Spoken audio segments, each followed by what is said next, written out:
Welcome to the Pastured Pig Podcast, where we share the successes and challenges of raising pigs on pasture.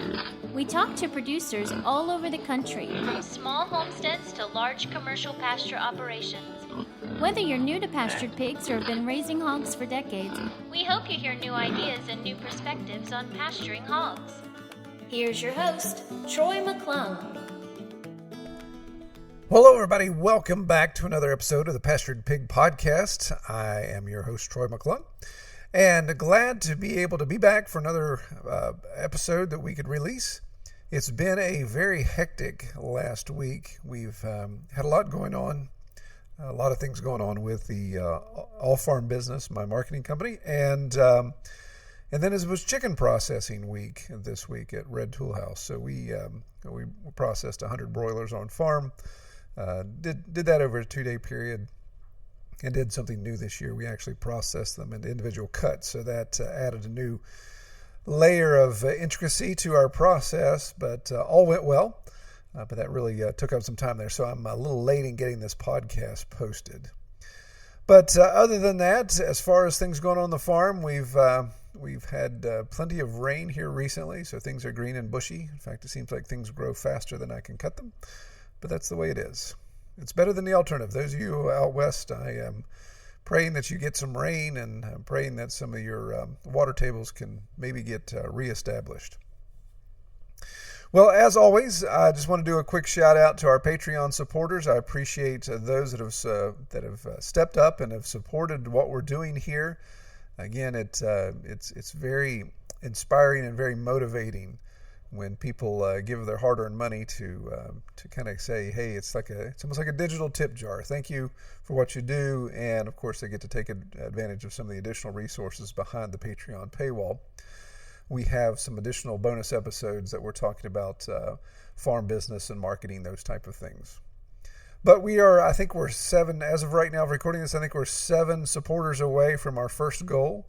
When we hit 20 supporters, then we will be able to launch our first goal, and you can see all the details if you just visit the Patreon page as to what those goals are and how we'll move forward there. But I really appreciate those that are supporting. Well, in tonight's interview, we are actually kind of circling back around a little bit. We've done a couple of these before, and I like them. I'm not quite sure. I need you all to give me feedback as far as a heads up goes, because we're going back to Iron Bell Acres in North Carolina and talking with Stephen Smith. We spoke to him back in episode 32, which aired January the 15th of 2020. And we talk a little bit about the way things were back then and where he is now. And so he shares the majority of his time where he shares obviously the updates as to what's changed, the directions they've gone, what were successes, what were failures. So I think this episode can stand alone if you haven't heard that episode. But I think even if you go back and do it in reverse order, I think it still makes sense. But if you think it doesn't, and we need to do something different when we do these follow-ups, maybe tease them a week or two in advance so it gives you time to go back, just let me know, and I'll see if I can get organized well enough to do that. But without further ado, we're going to jump in. He's going to talk about something I think is interesting and why he and his farm, they decided to move away from American guinea hog and focus on larger breeds. And he's going to talk about that and some other issues they ran into and other lessons learned. So I'm going to go ahead and jump in and let Stephen take over. Tonight we've got a unique episode where we've done this once already, and it was, I think you all enjoyed it, so we're going to come back around again, and we're revisiting a farm that we talked about more than a year ago. And tonight we're talking with Stephen Smith from Iron Bell Acres down in North Carolina. So first of all, welcome, Stephen. Hey, thanks, Troy. Thanks for having me back. All right, man. Glad you could make it back. When we last talked to you, that was episode 32. For those of you that want to go back and listen. And I believe that aired in January, but I believe our conversation was right around New Year's, wasn't it, Stephen? Yeah, we were right there after the first of the year. Yeah, maybe first, second week of January, I think. Yeah. So you must have been the head of the batch there. So now that was goodness, That was January of 2020, and nothing really exciting was going on at that time. Fast forward now 14 months, and fortunately, A, you're still here, so that's good. Yeah. B, you're going to give us an update of stuff here. So, first of all, let's talk about that. Let's do a real quick recap. So, North Carolina. You were globally like on the 80 acres of family property, but you were kind of focusing on the 5 acres that you guys had particularly. That 5 acres was old tobacco field that you were taking over, but you did have access to some woodlot as well. I believe you were Idaho pastured pigs and just starting to get into AGH, I believe. Been doing some retail cuts, just starting to get into holes and halves. Does that sound like a good summary? Yeah, that's pretty much it. Yeah, we at that time we had the Idaho pasture pigs. We were actually scaling down for an extremely short amount of time, and then we're going with that, and that's part of our reason why we were going with the American guinea hogs.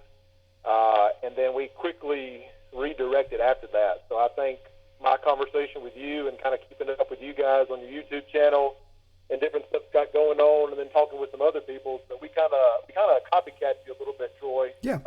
So we ended up contacting David Crafton, and we were able to get some pigs delivered from him, including a breeding boar, or future breeding boar, and then got some pigs from a couple other places, couple local places.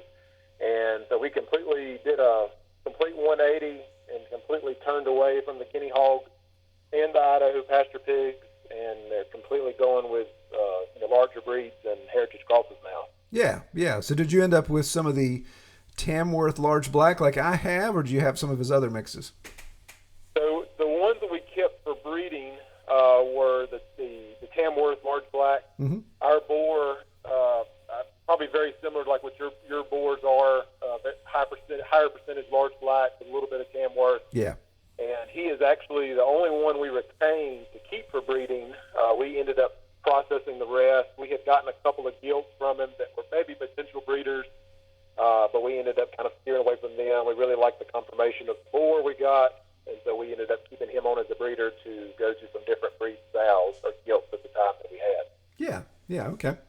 So, Stephen, why the change? If people go back and listen last year, you kind of had a plan with the AGH, and it sounds like that's kind of that shifted gears pretty quickly since you've already gone through a cycle with this new breed line. What was the pivotal moment there? I think part of it really just, I think after I did the podcast and there for a little bit of time for the next month or so after, it was just very wishy-washy, I guess, kind of back and forth of what we wanted to do. And I think we had more folks asking us about, our pastured pork and wanting to get interested in that. And I just didn't have a whole lot to be able to sell at that time, and to be able to, to do that. And so I think it kind of took us away a little bit from customers and different folks to be able to talk about what we had, since we were kind of changing towards the AGH. And then shortly after, we processed a couple of AGH that we had, and we're very happy with the meat quality for like our personal use. But I mean, I was, kind of learned from that experience now that, AGH is great, in my opinion, for personal use, small homestead type thing, maybe, higher end folks looking for something small like that. But really, when you're trying to reach out and sell pork, it really just didn't hit the mold very well, for what we wanted to do in the long run.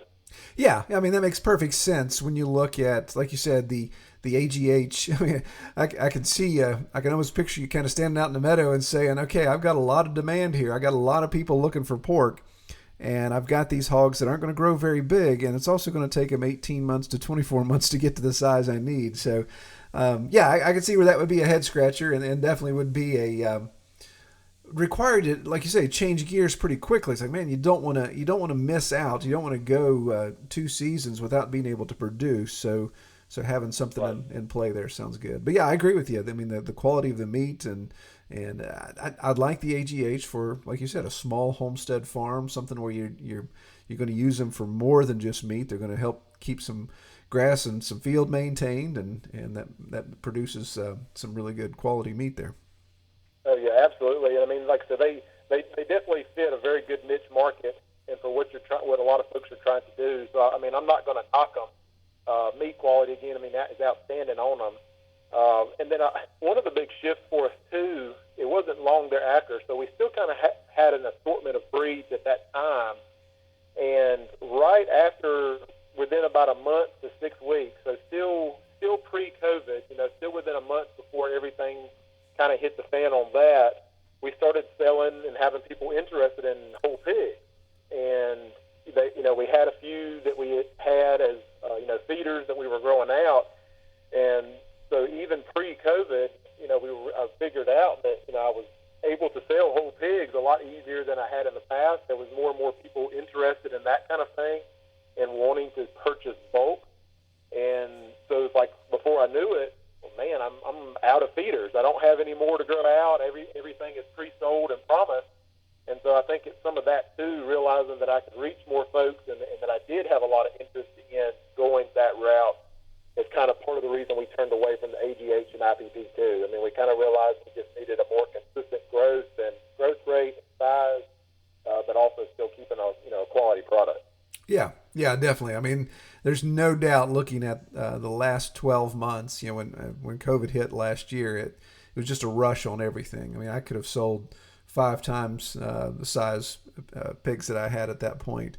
It is amazing how quickly people realize that, hey, we need to maybe be a little more serious about our food supply and understanding where it comes from and acquiring it further upstream. So it was interesting to adapt to that.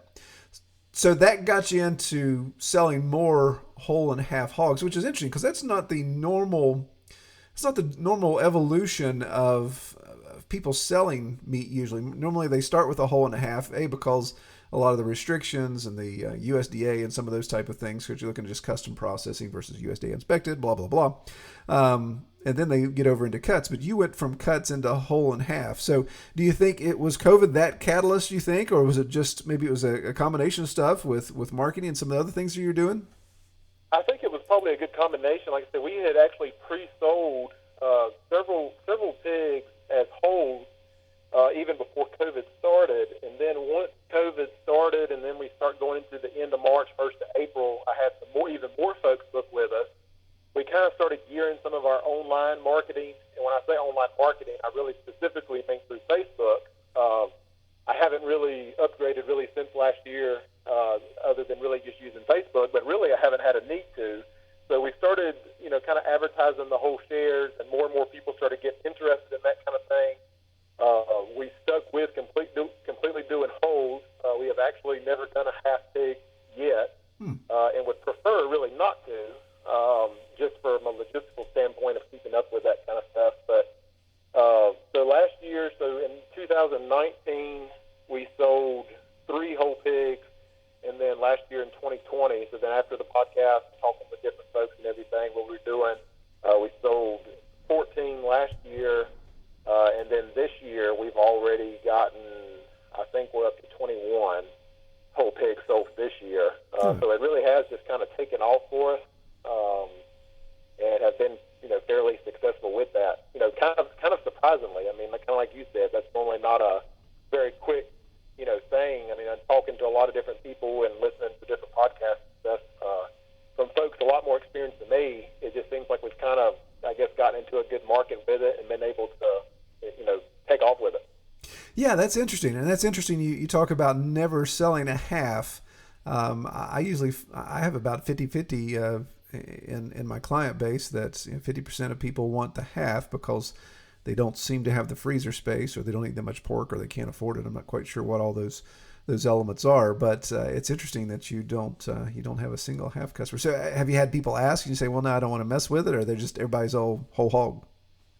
Really, nobody has asked. I think I had maybe one person ask one time, and that was somebody that was just kind of reaching out to us. They had found us through Facebook. Somebody had shared us with something, and they asked, and I kind of went through the spiel with them and gave them the information. I was willing to do it, and they ended up, that first particular person didn't go with us. But really, I guess everybody has been interested in the whole. I think one thing that we've done with that, maybe compared to some, that has it's given us a little bit of an advantage. So typically with most of our whole pigs that we're selling, I typically which I know is probably a hair smaller. It could be 50 to 100 pounds smaller than probably what the average person does. And I think a lot of that, for what we've tried to do with that, is because we knew starting it that most people would not have the freezer space. It was just very uncommon, and was, I think, really until the last, I would say, even year or so, that people really kept like test freezers and stuff like that anymore. Yeah. And so offering a smaller pig, 250-pound pig is going to hang around 180, 185 is what we're finding, maybe 190. And then the actual product, they're getting somewhere between 100 to 130 pounds of actual product meat fat. And that's a lot for the average family that has never bought a whole pig. I would say all the people out of the 14 last year, I think 13 of them had never bought a whole pig before. And so I think that was kind of a good introduction to that. And so now pretty much all of those folks last year that bought have returned to us this year. And we've had a couple of folks that have requested, hey, man, we went to that port quicker than we thought. We really would like a bigger pig this year. And so we're going to try to accommodate those, requests. But I think it's, like I said, it just kind of took off for us. And we, I think listening to, a podcast, I like listening to Grass-Fed Life. And I know one of the things I've heard Darby Simpson say a lot is that when you're advertising your whole pigs, you never, ask somebody, do they want to spend $800 to $1,000? You ask them if they would like to have, a top quality product at a discount. And so I think that's right. Kind of going that way into, talking more with folks about it, really kind of gets them more interested, engaged, and realizing that they're getting a good value when they get a whole pig, and they're able to get a lot of, of a product that they might otherwise not be able to get. Right. So, with COVID, yep. Last year too, like you said, if I had 5 to 10 times as many pigs, I could have sold every single one of them. And we sold, with the 14 pigs, we sold as whole pigs last year. That really left us very limited in what we have left for retail. And so, a lot of folks were realizing that, well, the only way I'm going to be able to stock up on this is I'm going to have to buy a whole pig, to be able to go that route. Yeah, that's the thing. If you've got a good customer base established and they have a desire for your product, a genuine desire for your product, then that element of scarcity comes into play as well. To say, hey guys, whole hogs customers go first. What's left over gets put into retail cuts. So I can't guarantee we're going to have a large amount of retail cuts. So you may want to get on the whole hog train before we run out of stuff. And it's like I said, it's one thing I think that I've done a good job at is just really being able to walk customers through it. And I think spending a whole lot of time with them, probably more time than my wife would prefer sometimes when I'd be sitting late at night still messaging back and forth with people. But, really just trying to give people the one-on-one, I guess you want to call it customer support to kind of walk them through it because, again, most people have never ordered a whole pig before. So, they need some walking through it and explaining about the cut sheet and, on average, how many cuts of this and that you'll get. And so, I think that's made a good difference. I guess I've gotten pretty good at the marketing part of that with people and discussing and, talking with people about it. And we've just been fortunate, too, that a lot of people have been interested in this area, around with us, of, wanting to, purchase stuff from us. Yeah, very good, very good. Well, on the subject of whole hog, we had talked in pre-screening there that you have an interesting experience last year concerning whole hog. I think you referred to it as a learning experience. You want to share that story with us? Oh, man, yeah. So last year, after we had already sold a handful of whole pigs, already went, it started doing it. We pre-sold, took deposits, and before we started taking pigs to process, once the pigs would go to processing, once they were ready to pick up from our local processor, they would invoice me. It would tell me what the hanging weight was and what the processing fees and all that. So I would bill our customers, let them know what that was, and they would pay me through multiple means. Well, because the processor had gotten to the point where they really only wanted their regular customers, handling the payments to them. They didn't want, people that had bought pigs from me coming in and paying and that kind of thing and just being all over the place. So I was kind of the middleman as far as even our customers' payments and the process, which was fine. But we had worked out with all of our customers for the year that once they were to go, once we paid for their part, they could go and they could pick it up, and they would be responsible for picking up their meat. They would give them the the pig's number that they were tagged with, the meat was tagged with, and they would go and pick it up. Well, I think our third customer last year in June, they paid us as somebody that had come across us through Facebook, and good customer, paid their deposit, paid for their part, what they owed me, and then what they owed the processor. So their bill was paid. I gave that person the tag number, and so that person, a lady, sent their husband to our processor to pick up their pig. So should have been, pretty easy dealing. They get the tag number, show up, they, will roll out their meat, and that person loads it in coolers and goes.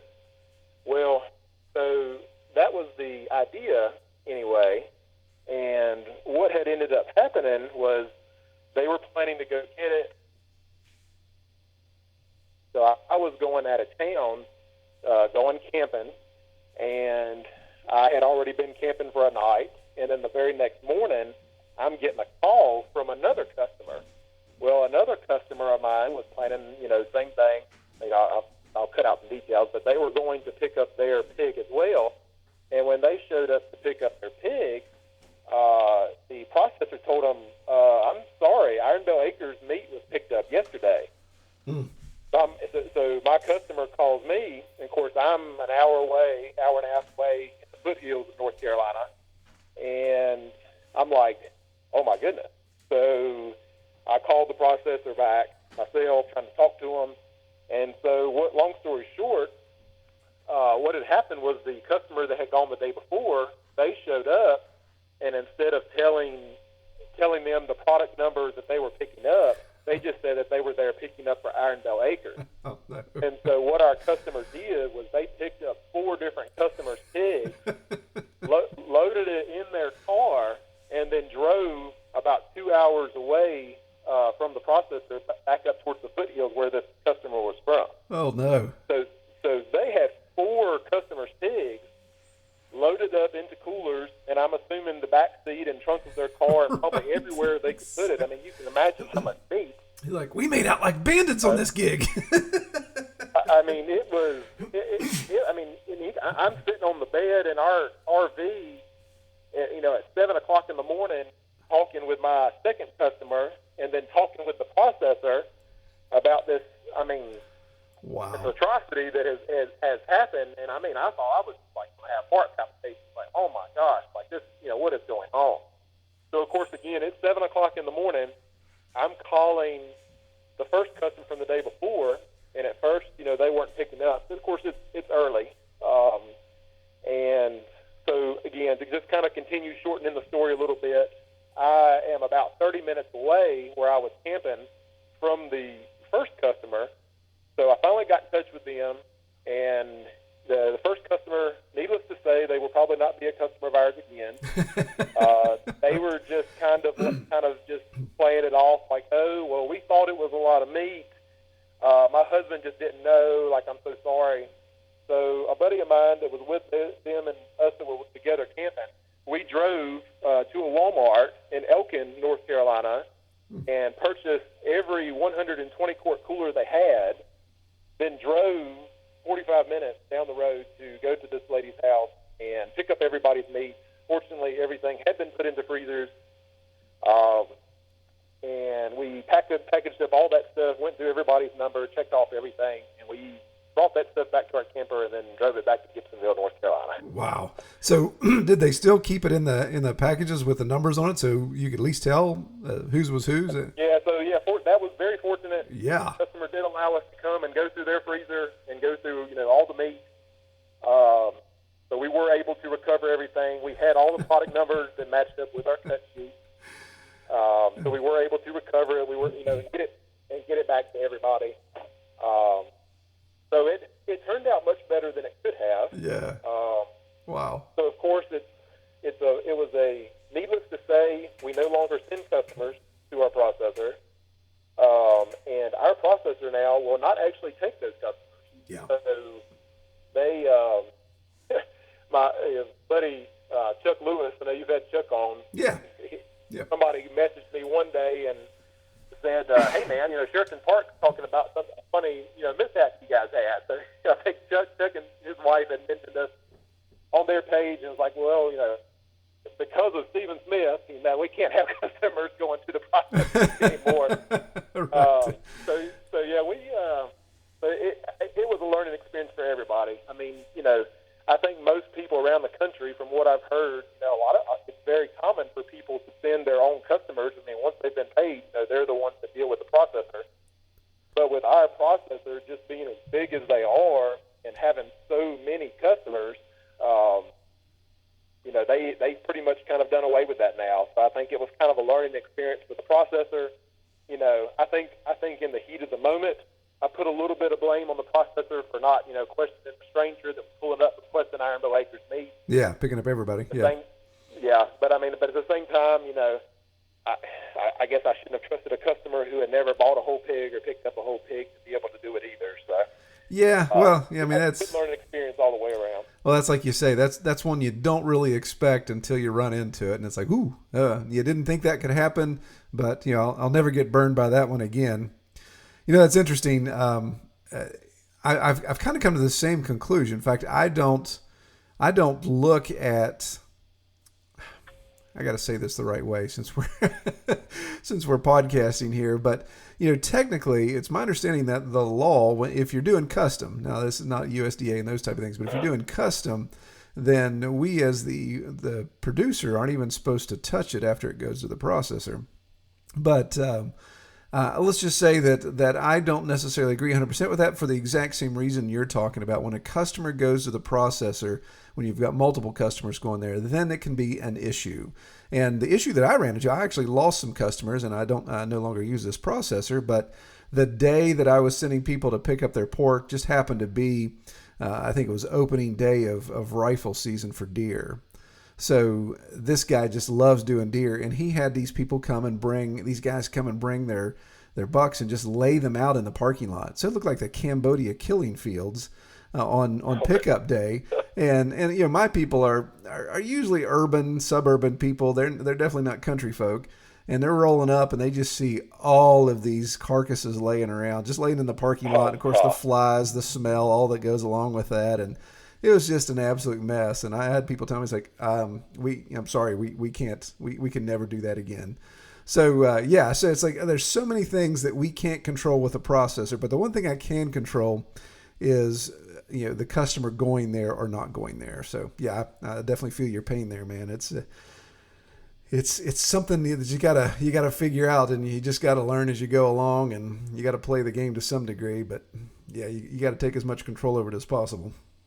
Well, and that's the thing. I mean, I looked at it like, I wanted customers to go ahead and pick up their pig because, I felt like as the producer, I'm selling a good product at a good price, and I really didn't have factored in the pricing or cost of, okay, well, I'm going to take an afternoon to go pick up 4 customers or 6 customers meat at one time and handle it, get it back here, and have to meet with people. So it definitely was a whole other thing that I had to go into and now start planning for and accounting for. But in the long run, it's better that I be the one that do it because I can trust myself, and I can be efficient in checking check sheets and going through stuff and making sure everybody's getting the right stuff to the cooler. And I mean, like I said, I don't put the blame on the processor. I've enjoyed working with our processor, but again, I think there's just like all the processors are this year, and for the foreseeable future. I mean, they're just so busy, and there's a lot of product, and I mean, one tray can get slipped up in the wrong place, so it's better off that I go through them all. Yeah, and it is a shuffle of responsibility. It's you've got responsibility. Is the processor going to do it right? If the customer shows up, is the customer going to steal all my other customers' meat? So there's that responsibility you have to worry about. But then when you take possession of it, like you said, you've got that responsibility of I got to make sure I'm taking the time off. I'm meeting up with everybody. If somebody skips, what am I going to do with their meat? Does it come home and go in my freezer? Do I have freezer space? again, when you think about the letter of the law, the regulation, then you get into some areas there. It's like, well, I'm really not supposed to be doing this. So again, it all depends on your processing structure. But yeah, it's interesting. And again, the processor's always seems to be always that weakest link in the chain when it comes to pig processing. Yeah. Well, let's segue here. So at the end of our interview last year, we talked about some goals.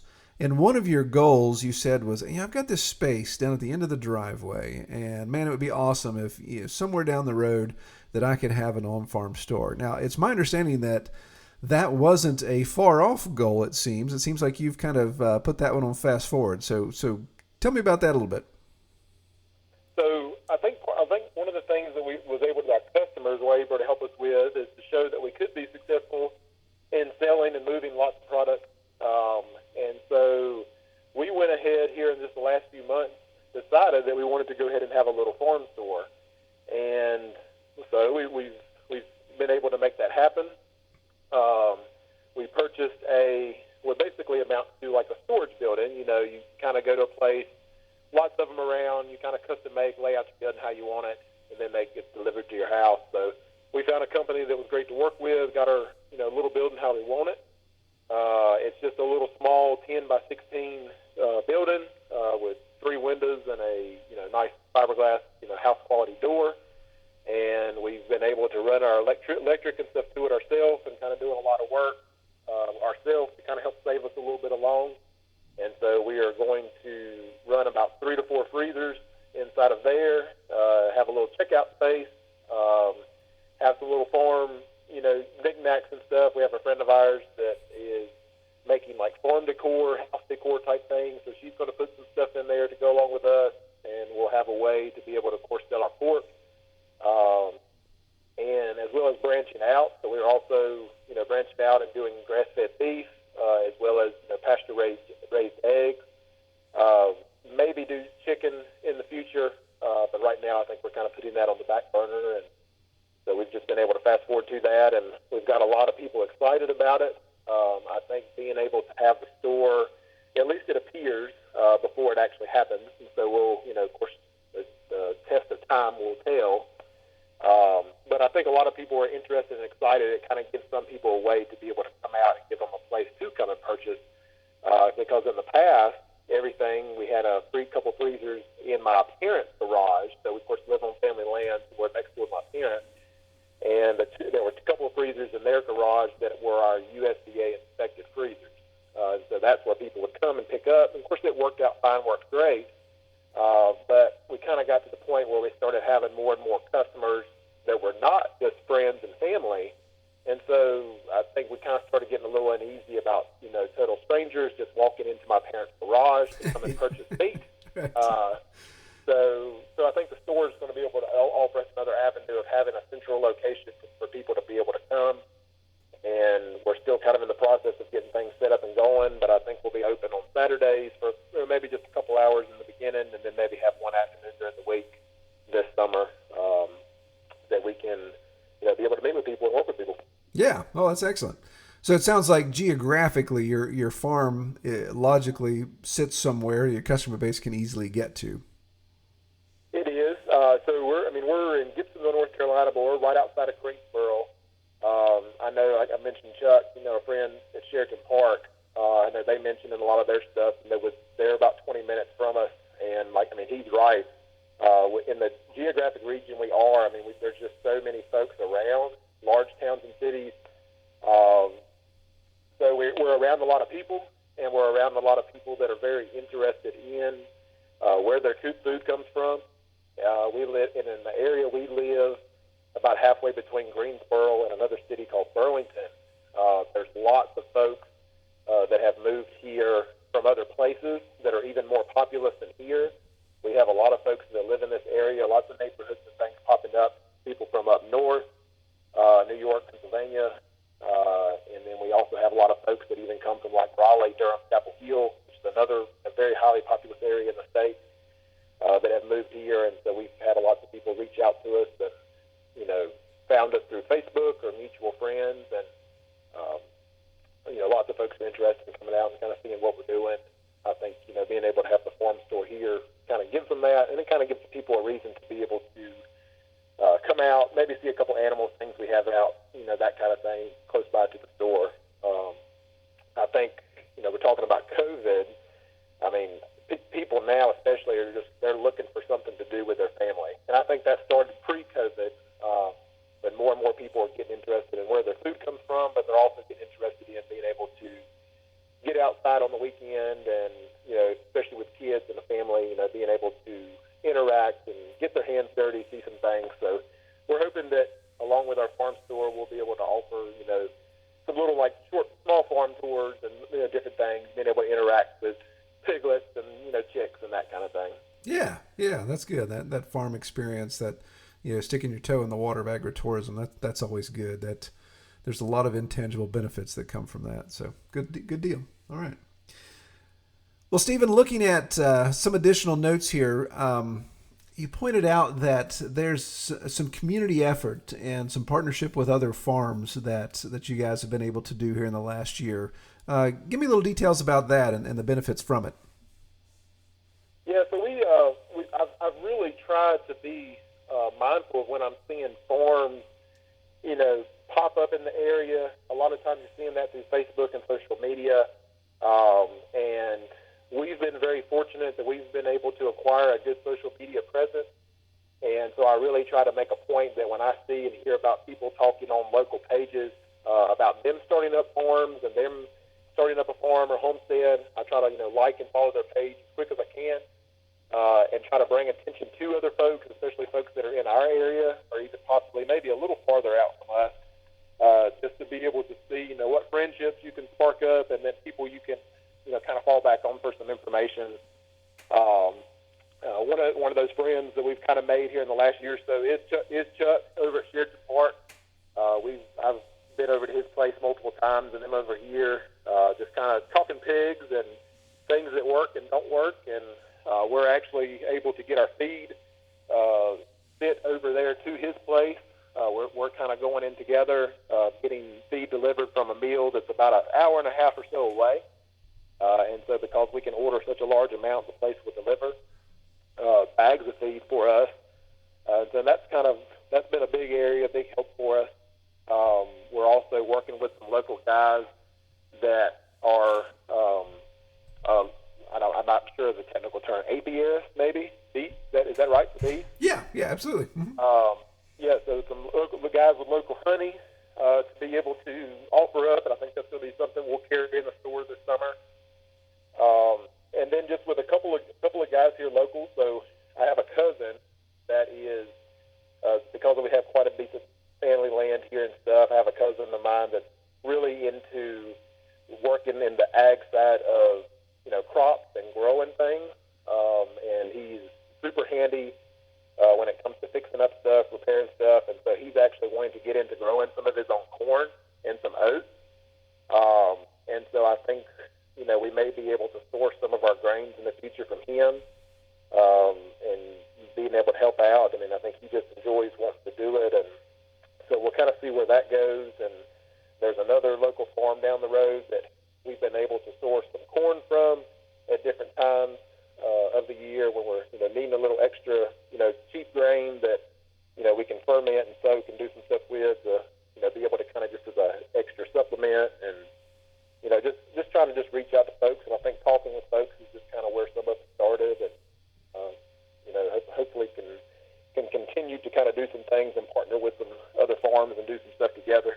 Yeah, absolutely. I mean, that is again just another incredible asset to have that sense of community, because with that sense of community, of course, comes that support. Like I said, the purchasing power that you guys have with Chuck, being able to acquire that feed.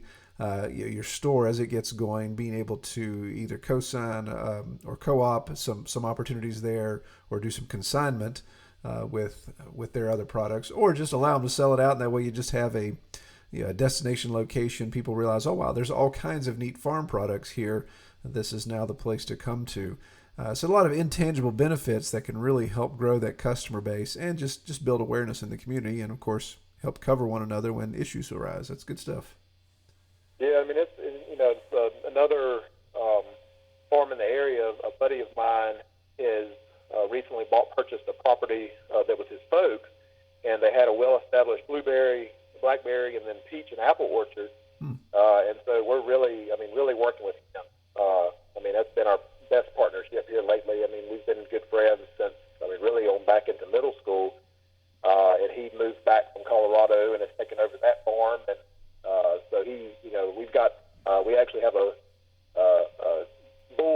young boar that we're keeping over at his house, breeding a couple of gilts that he had, and able to kind of partner on that a little bit. And I think in the future he's wanting to get into maybe some Burke, and so we may partner together and go in on a boar, and then just able to share some knowledge, help each other out with different stuff, and him and along with my dad and cousin, and a couple different friends around. There's definitely some people we call on to sometimes help us be able to just handle certain things, especially when it comes to castrate piglets and right. Yeah. Sometimes you need that little extra helping hand.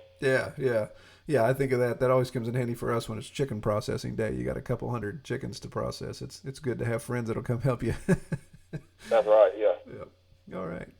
Well, Stephen, looking ahead, obviously the farm store expanding, growing, that type of thing, increased whole hog sales. What other things do you see happening in 2021 maybe that you hope will transpire for your farm?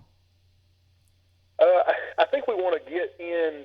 We want to continue to kind of expand on the retail and whole pig side of things, as well as being able to maybe offer some other benefit stuff. I think, like you said, being able just to have having our little store. It's nothing big, nothing fancy, but it gives a central place to be able to sell. So we're kind of expanding into some other areas outside of the pigs too. The pigs will continue to remain our foundation, but we're starting off. We have a big flock of laying hens, young pullets that we started off for getting eggs, and we're starting with grass-fed beef.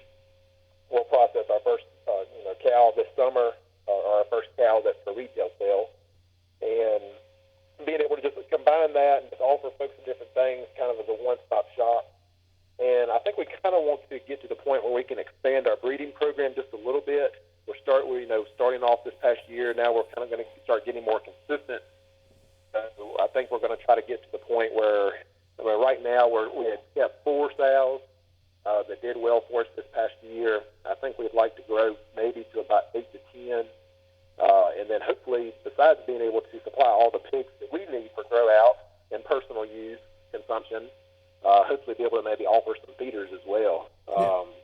There's really just not a lot of options in our area for good quality pigs, and especially good quality pasture pigs that have the background and the genetics and for being used out on pasture and raised on pasture. And so I think, kind of like I mentioned about how we've kind of tried to follow along with new and up-and-coming farms and homesteads, and then hopefully we will be able to offer, some avenues to, for folks to be able to get some piglets for raising for themselves, or, to be able to, grow out and sale too.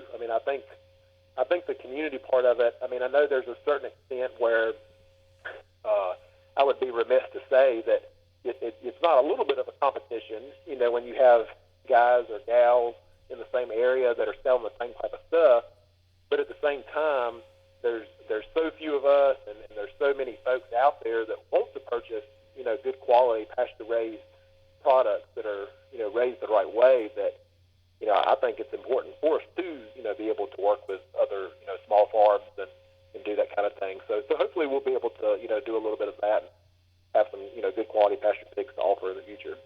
Yeah, that's understanding. That's probably another entire podcast episode, probably multiple.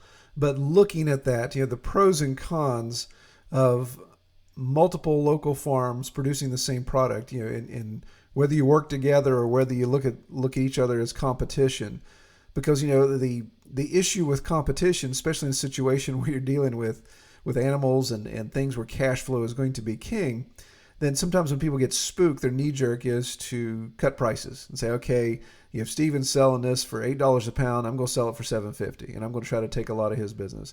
So you obviously don't want to fall into that. But man, when things are clicking and going well, not that you're price fixing, but you have an understanding. Hey guys, let's make sure that we each fish our own ponds, but let's stick together and let's team up to show how we're changing the food process. We're changing the opportunity to access nutrient-dense food that's been raised on farm locally. So, there's definitely some pros and cons to that, or there's I guess maybe there's bear trap potentials there.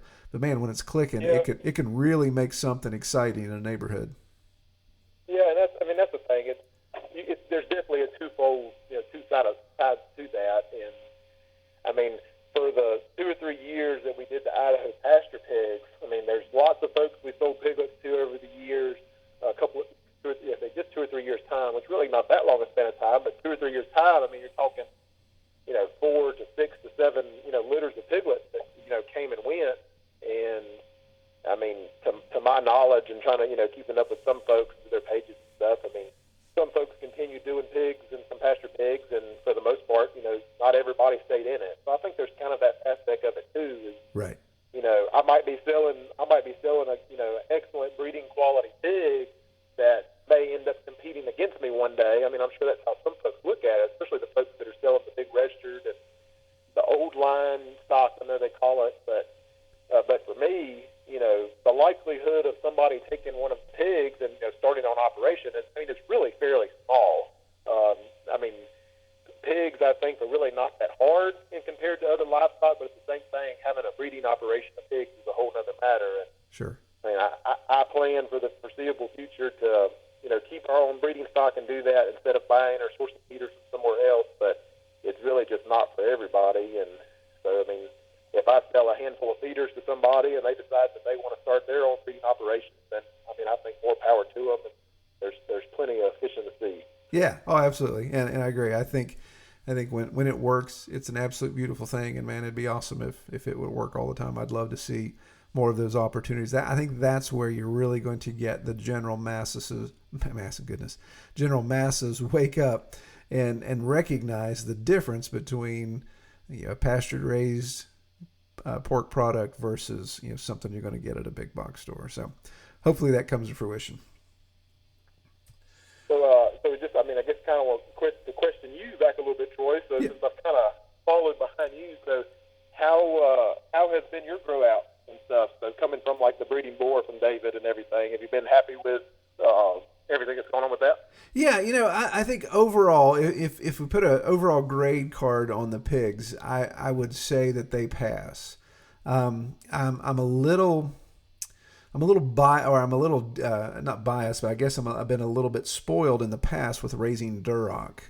So in 6 months, sometimes I go 7 months, I could get some serious hogs with that Duroc. But my pasture looks like somebody set off a mortar because these huge holes where they just wail on it.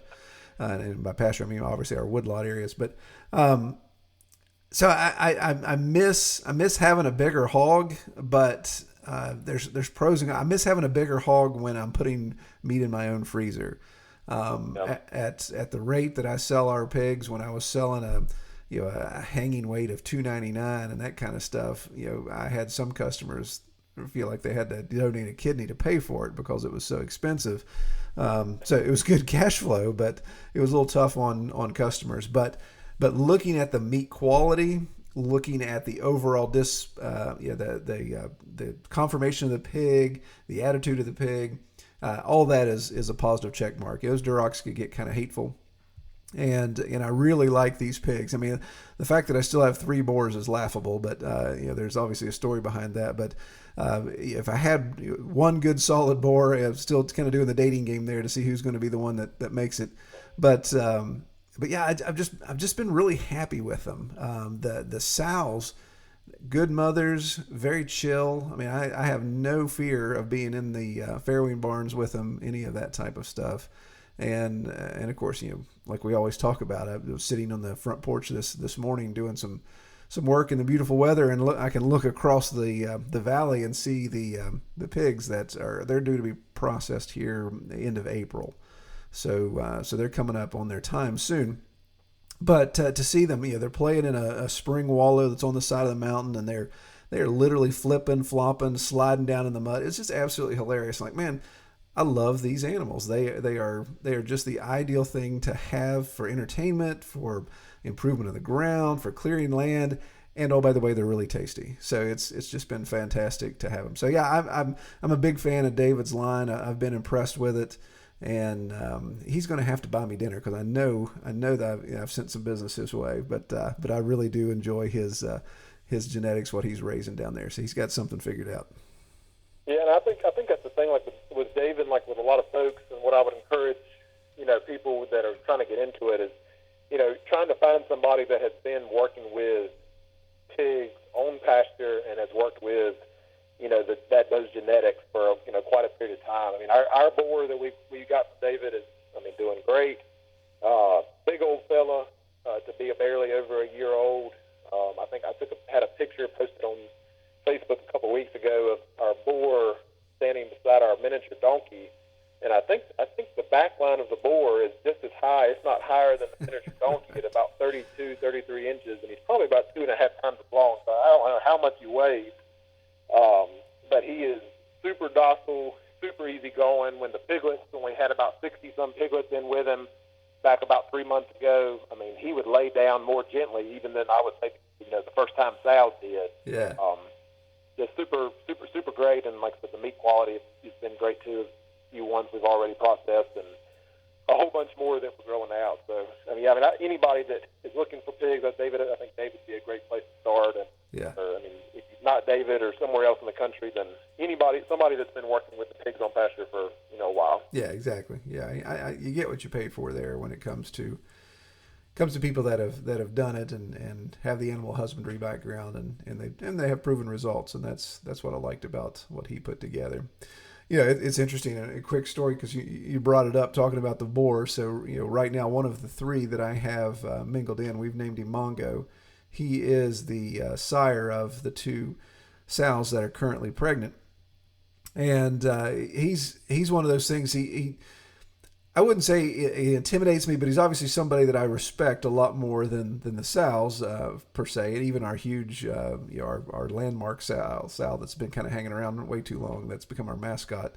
She's 900 pounds now, but the boar is getting up there, but he's not aggressive, but that dude wants to be standing right beside you when it's feed time.